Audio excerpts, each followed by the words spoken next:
on, guys? Welcome back. Welcome back to LoveFurnitureHowTo.com. We're out here finishing up these models for the Art on the Streets program here in Colorado Springs. So as you can see, we've come up with plenty of ideas here. Now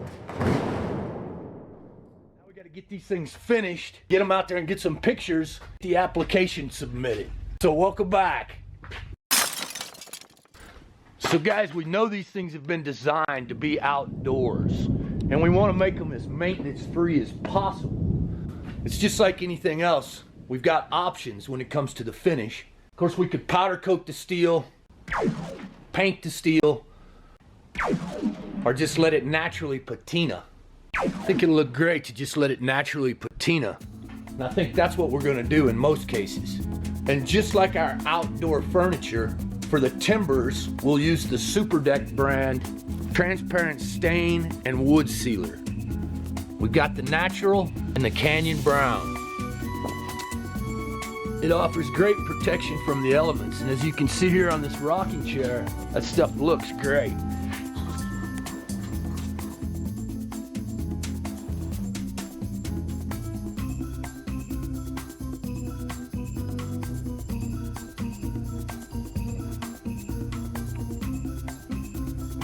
You know, as I'm standing here looking at some of these guys, I'm starting to wonder if we don't just leave them natural. You know, I talked about how we could let the metal just patina naturally. Why not let the wood do the same thing?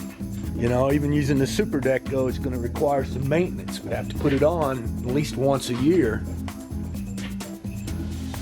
You know, we've got this 8x8 right here, like a fence or a picnic table. Over time it'll start to turn gray, but that doesn't mean it's going to break. The big 8x8 like this, it's going to take years to break down.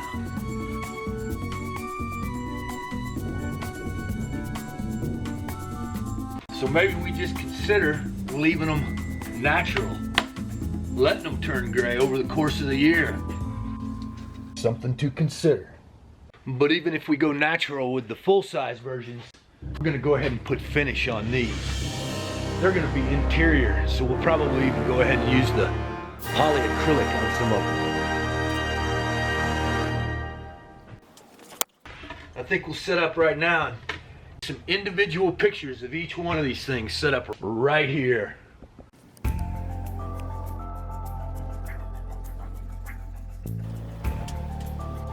think that's going to work. Got a light over here. Obviously natural lighting there.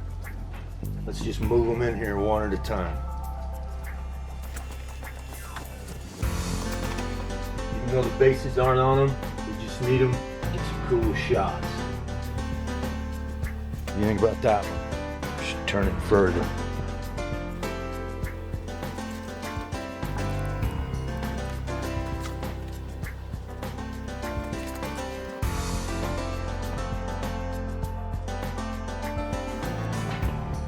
Grab another one. Looks a lot like this one.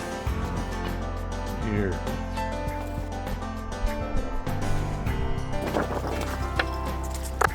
Get the wood.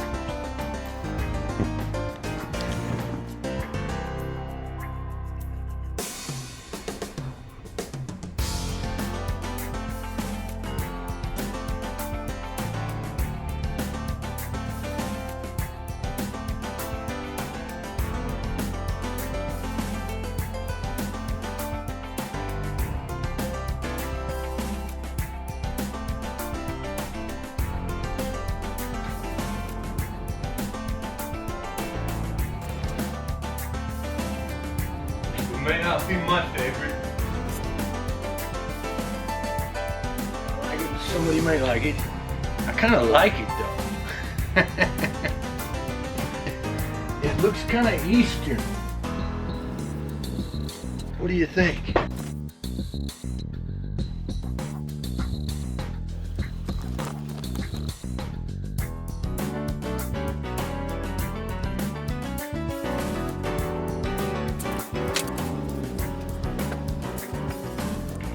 Of all of them, I think this one looks the most like a tree. A pine tree.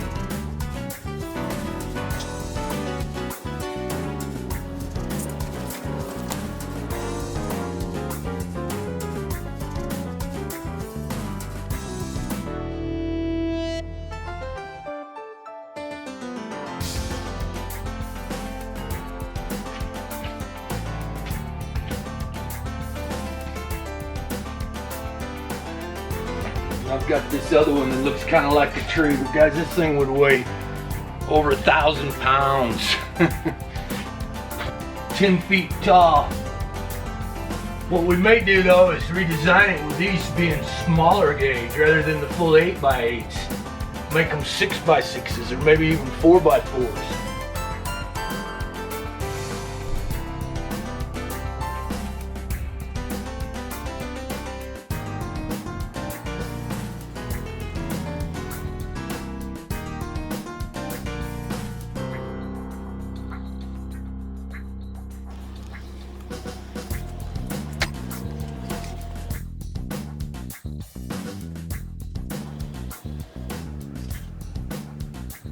So clearly some of these are set up to be solar powered LED yard lights, little garden lights. What do you think of that?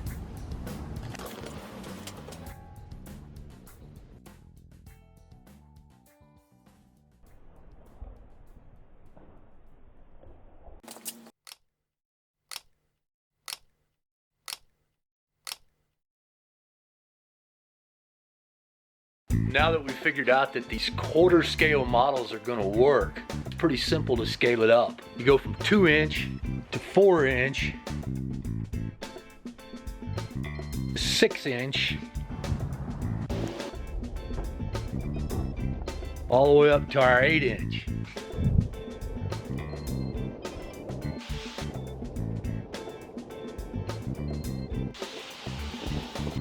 So when we're making these models, it's one thing to cut these 2-inch cans on that compound miter. But when we start stepping it up to 4-inch, 6-inch, and of course the 8-inch, we're gonna need a bigger saw. Of course, we've got the sawmill out back, but it's designed to cut these things long ways.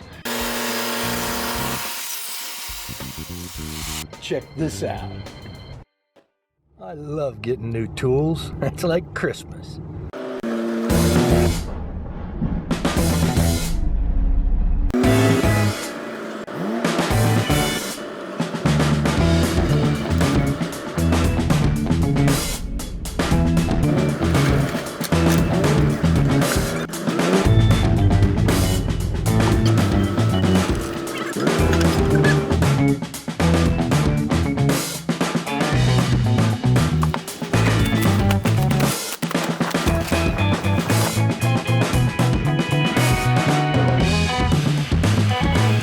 Let's get this thing unwrapped and get it in here.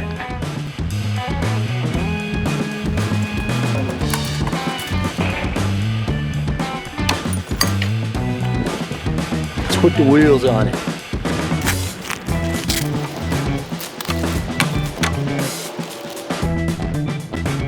All right, guys, see if we can't wheel it over here, and then we got it.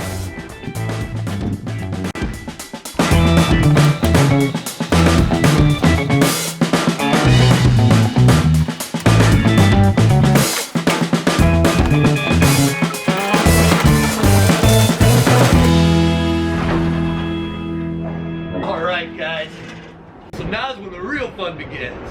I'm gonna spend the next few minutes, get this thing set up. You click subscribe, come on back this same time next week. We'll do it all over again. Thanks for watching. We'll see you next time.